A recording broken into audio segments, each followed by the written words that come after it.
आप सभी का स्वागत है हमारे चैनल सत्य ज्ञान साधना में। आप सभी दर्शक जनों को हमारा नमस्कार। तो आज दर्शकों हम फिर से आपको एक दुर्लभ शक्ति के बारे में ज्ञात कराते हैं और आप वीडियो पूरी सुनिए और इंशाअल्लाह आपको पूर्णतः एक ज्ञान भी मिलेगा और एक समझदारी भी। तो यह एक बादशाह जिन की साधना है। बादशाह जिन कहते किस शक्ति को हैं? बादशाह जिन उस शक्ति को कहते हैं जिनके नीचे हजारों की तादाद में जिन्न, जिन्नी, परी, आसे जैसी शक्तियां निवास करती हैं। उनको बादशाह जिन कहते हैं। जिन्न में तामसिक शक्ति भी होती है, सात्विक भी होती हैं। मतलब अच्छी बुरी सभी प्रकार की एक बादशाह जिन के नीचे शक्तियां निवास करती हैं, जिनका बादशाह जिन ही चयन करते हैं कि किस शक्ति को क्या कार्य करना है, यानी कौन सी जगह किस शक्ति को भेजना है, कौन सी शक्ति से क्या काम लेना है। तो इस प्रकार एक बादशाह जिन इतनी हजारों शक्तियों के ऊपर एक बादशाह जिन निवास करता है। जैसे कि आपको एक समझा दें कि गांव देहात होता है, गांव का एक वो होता है कस्बा।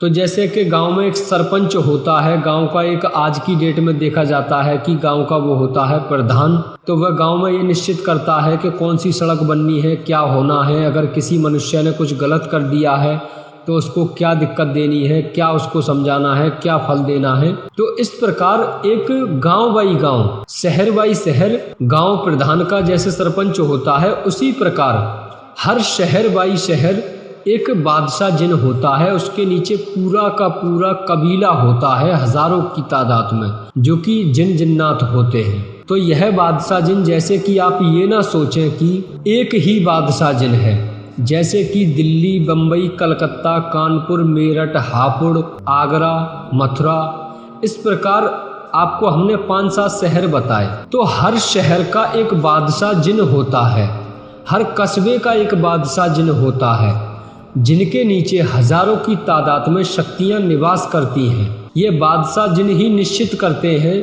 कि किस शक्ति को हमें किस कार्य के लिए भेजना है।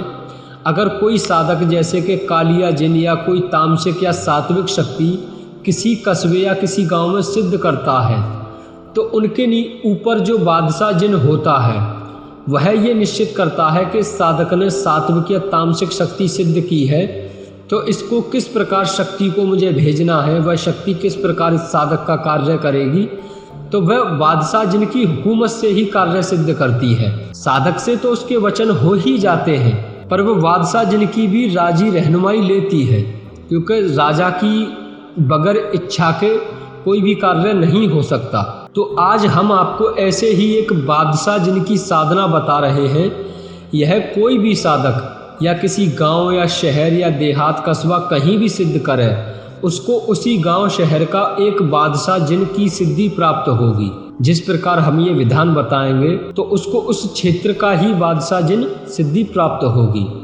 इस बादशाह जिन के जरिए साधक मारण, वशीकरण, उच्चाटन, विद्वेषण, शांति कर्म, किसी का ग्रह कलेश, किसी का जादू टोना काटना, या किसी का जैसे बिजनेस में घाटा है तो उसको कैसे उसका यानी फायदा कराना, या कोई भागा हुआ व्यक्ति है तो उसको वापस बुलाना, या किसी व्यक्ति के साथ कोई प्रेतवादा समस्या है, या किसी स्त्री के साथ कोई समस्या है, या किसी की ज़मीन नहीं बिक रही है, या ज़मीन का गढ़ा हुआ धन है, वह कैसे निकालना है, कौन सी शक्ति उस पर निवास कर रही है।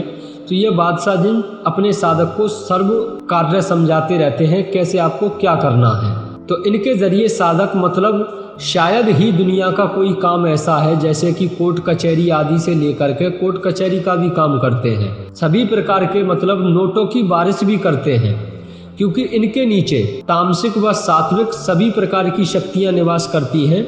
तो ये जैसी साधक को इच्छा होती है उसी प्रकार ये बादशाह जिन अपनी शक्ति को भेज करके साधक का कार्य सिद्ध करा देते हैं। इनके ज़रिए साधक अच्छे बुरे दोनों काम ले सकता है। साधक को जैसे कोई शत्रु परेशान करता है तो उसको सबक सिखा सकता है, या साधक पे जैसे कि पैसे की समस्या ज़्यादा है या किसी का जैसे पैसा है साधक के ऊपर, तो ये जिन जो है नोटों की बारिश करवा करके या किसी प्रकार से सट्टा नंबर दे करके या घोड़े की रेस आदि में नंबर बता करके या लॉटरी आदि का नंबर बता करके साधक की हेल्प करते हैं। मतलब साधक इनकी साधना करने के बाद किसी बात से दुखी नहीं रहता, सभी प्रकार से साधक की ये मदद करते हैं। तो चलिए साधकों, इनकी आपको फिर साधना बताते हैं किस प्रकार करनी है। चलिए आपको इनकी साधना बताते हैं।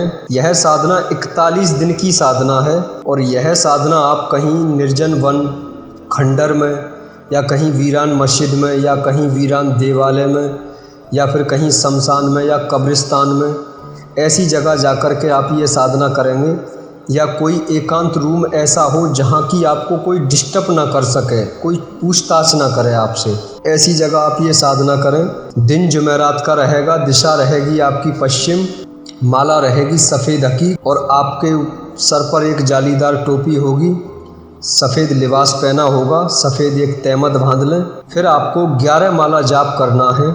इसमें सामान सामग्री भी कोई ख़ास नहीं है, कुछ भी नहीं है, सिर्फ आपको 11 अगरबत्ती लोबान की लगानी है और थोड़े से जैसे कोयले सुलगा करके आपको लोबान डाल देना है उनके ऊपर, जिससे कि वहाँ सुगंध हो जाए ज़्यादा, क्योंकि इन बादशाह जिनको लोबान की सुगंध ज़्यादा पसंद है, लोबान की धुनी ये ज़्यादा पसंद करते हैं, तो आपको ये धुनी लगा करके बस फिर अपने जैसे जानमाज पर एक जानमाज ले लें या कोई हरा आसन लगा लें, जैसे मोटा सा आसन, आप बैठ करके जाप करें 11 माला। जब आपका जैसे 22वां 23वां जिन होगा तो आपको घोड़े की टापों की आवाज़ आएगी। यह जिन जब आते हैं तो सफ़ेद घोड़े पर सफ़ेद लिबास में बैठ कर के आते हैं, सफ़ेद लिबास पहना हुआ होता है इन्होंने। तो जब ये आपको 22वें 23वें दिन से घोड़े की टापों की आवाज़ आने लगेगी, कुछ आवाज़ें आने लगेंगी, या जैसे आपकी जैसे आंखें बंद होंगी तो आंखें बंद में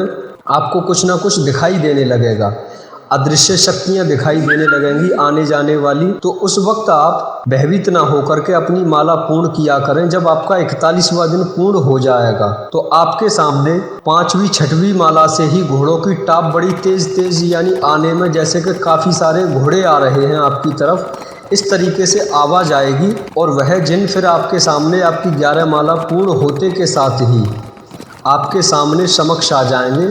सफ़ेद घोड़ा होगा, घोड़ा भी बड़ा विचित्र होगा।